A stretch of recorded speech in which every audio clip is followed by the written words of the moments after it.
Before we jump in, don't forget to subscribe and hit the like button to stay updated on all things Marvel. Now, let me ask you, what makes a villain truly memorable?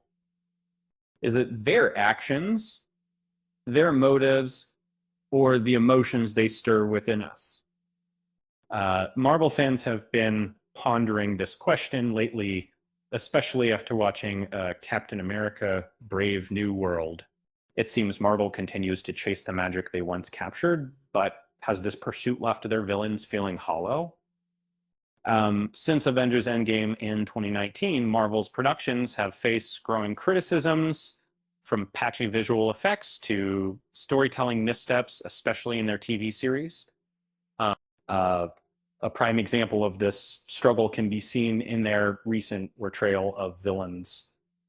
Uh, the once celebrated narrative strength of the Marvel Cinematic Universe feels overshadowed by an overreach to humanize antagonists, in sometimes to the detriment of compelling drama.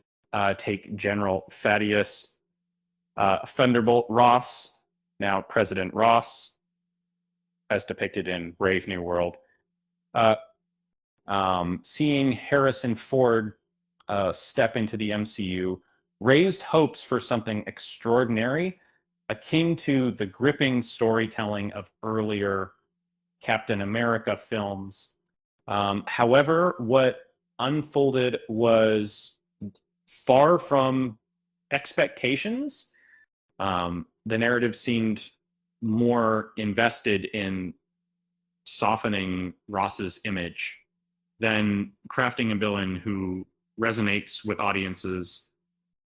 This overhumanization dilutes the tension and conflict, two key ingredients for a great antagonist. Now let's rewind a bit. Do you remember Killmonger from Black Panther?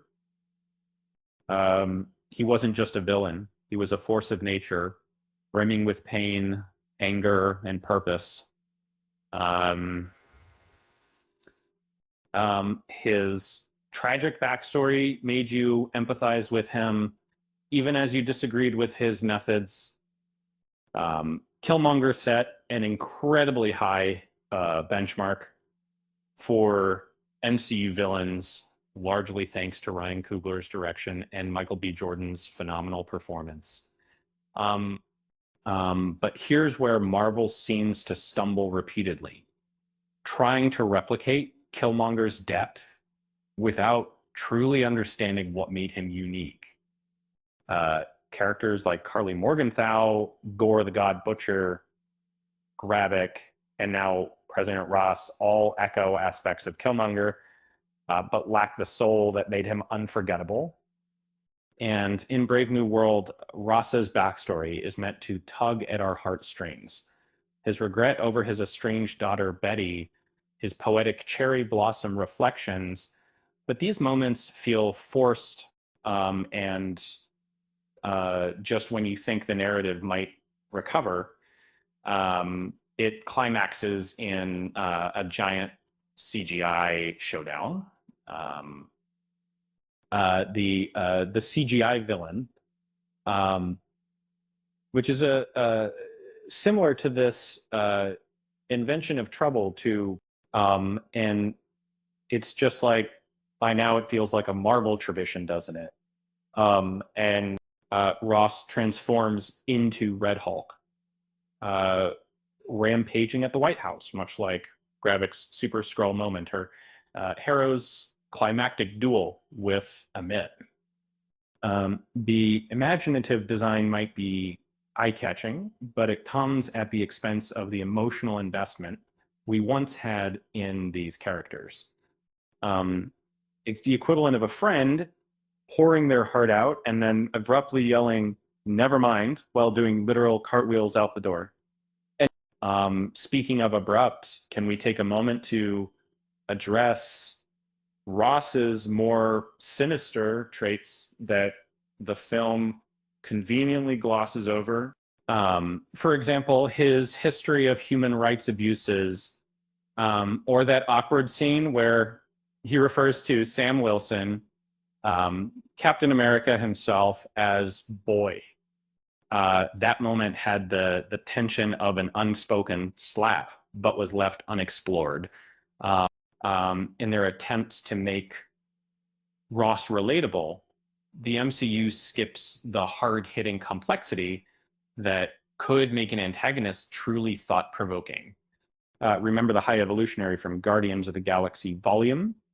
And now there was a villain who didn't ask for your sympathy. He was a captivating, unapologetic force. Audiences love to hate. Maybe that's the direction Marvel needs to revisit. Villains who are evil for no reason other than their own twisted desires, reminding us of the stakes our heroes face. And at this point, it feels like Brave New World that sums up the MCU's recurring issue with their villains. Instead of compelling, multifaceted antagonists, we're handed characters who seem to be asking, do you feel bad for me yet? And the answer, unfortunately, is often not really. Of course, no discussion of CGI villains is complete without a little humor. Can we agree that the MCU's CGI budget is starting to feel like it's competing with their catering budget?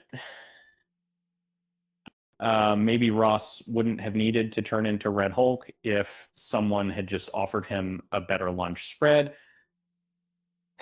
And that's where we leave it.